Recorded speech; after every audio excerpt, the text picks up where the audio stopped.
আসর ছাত্র ভোট না হলেও ইউনিয়ন রুমের রাশ তৃণমূলেরই হাতে, আর সেই ঘরেই কিনা এই অবস্থা। বিদ্যার মন্দিরে মদের বোতলের একেবারে ছড়াছড়ি।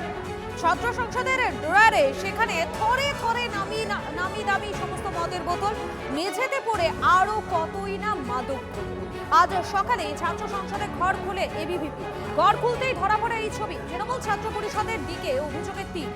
কলেজের অধ্যক্ষ অবশ্য বলছেন ছাত্র সংসদে নির্বাচন হয়নি, তাই এই ঘর তালাবন্ধই ছিল।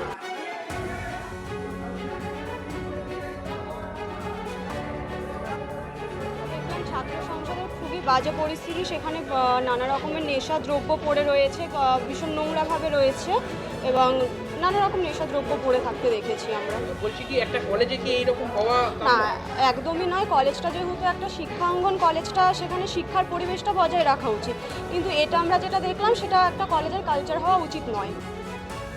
আমি গতকালকে বিকাশ ভবন গিয়েছিলাম, আমি শুনলাম যে এই জিনিসগুলো এখানে রয়েছে। ওটা তো লক অ্যান্ড কি থাকার কথা গভর্নমেন্ট অর্ডার অনুযায়ী, যেহেতু ছাত্র সংসদ নেই এবং সে ছবি পাঠাতে হয়েছে। তো এর মধ্যে এই 12 তারিখ 12ই এপ্রিল থেকে 12ই মে পর্যন্ত কোথায় কি হয়েছে সেটা তো জানার কথা নয়।